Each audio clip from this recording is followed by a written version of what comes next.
प्रिय भक्तजनों, आपका मेरे चैनल पर स्वागत है। आज मैं आपको ज्येष्ठ मास में पीपल सींचने की कथा सुनाने जा रही हूँ। ज्येष्ठ मास में पीपल सींचने की कथा सुननी तथा पढ़नी जरूर चाहिए। वैसे तो हर माह में पीपल की पूजा करनी चाहिए, लेकिन ज्येष्ठ और वैशाख मास में पीपल की पूजा का विशेष महत्व है। पीपल की पूजा करने से व्यक्ति को धन संपदा एवं संतान आदि किसी चीज की कमी नहीं रहती। ज्येष्ठ माह में पीपल की कथा पढ़ने या सुनने से मनुष्य की सभी मनोकामनाएं पूर्ण होती हैं। अगर आपने मेरे चैनल को सब्सक्राइब नहीं किया है तो प्लीज चैनल को सब्सक्राइब करें तथा बेल आइकन जरूर दबाएं, ताकि आपको वीडियो के नोटिफिकेशन सबसे पहले मिले। तो आइए अब शुरू करते हैं ज्येष्ठ मास की कथा। एक ब्राह्मण था, वह हर रोज पीपल में जल चढ़ाता था। पीपल में से लड़की कहती थी, पिताजी मैं तुम्हारे साथ चलूंगी। ब्राह्मण यह देखकर अंदर ही अंदर कमजोर होने लगा, वह सूखने लगा। ब्राह्मणी बोली, तुम्हें क्या हुआ है? तुम किस चिंता में ऐसे सूख रहे हो? ब्राह्मण बोला, पीपल में से एक लड़की कहती है, पिताजी मैं तुम्हारे साथ चलूंगी। ब्राह्मणी बोली, तो उसे कल ले आना, जहाँ 6 लड़कियां हैं वहाँ 7वीं भी सही। दूसरे दिन ब्राह्मण उस लड़की को ले आया। उस दिन आटा मांगने गया तो थैला भर के आटा मिला। ब्राह्मणी आटा छानने लगी तो वह लड़की बोली, माँ मैं आटा छानूंगी।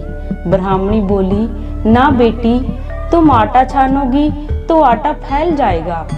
लड़की बोली, नहीं माँ मैं छानूंगी आटा। उसने आटा छाना तो उससे प्रात भर गई। जब ब्राह्मणी खाना बनाने लगी तो लड़की बोली, माँ आज खाना मैं बनाऊंगी। ब्राह्मणी बोली, ना बेटी उंगली जल जाएगी। लड़की बोली, नहीं माँ मैं ही बनाऊंगी खाना।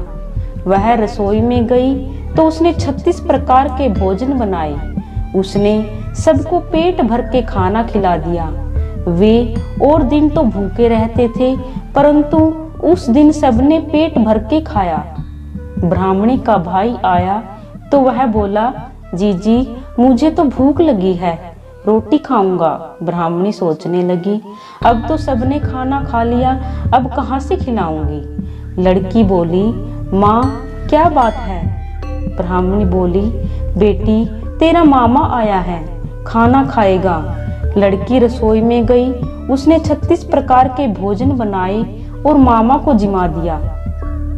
ब्राह्मणी का भाई बोला, जीजी ऐसा भोजन कभी नहीं खाया जैसा आज खाया है।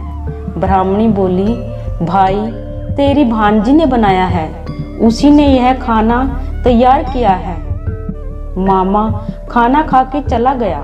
शाम हुई तो लड़की बोली, माँ चौका लगा के चौका का दीवा जला दो, मैं कोठे में सोऊंगी। ब्राह्मणी बोली, ना बेटी तुम कोठे में मत सोना, तुम वहां पर अकेली डर जाएगी। लड़की बोली, नहीं माँ मैं कोठे में ही सोऊंगी। वह कोठे में सो गई। वह आधी रात को उठी और उसने चारों तरफ देखा तो धन ही धन हो गया। वह उस घर से जाने लगी तो बाहर बूढ़ा ब्राह्मण सो रहा था। ब्राह्मण ने पूछा, बेटी तू कहाँ चली? लड़की बोली, मैं तो लक्ष्मी माता हूँ, इसकी 6 बेटियां हैं, इसकी दरिद्रता दूर करने आई थी। तुमने करवानी हो तो तुम भी करवा लो।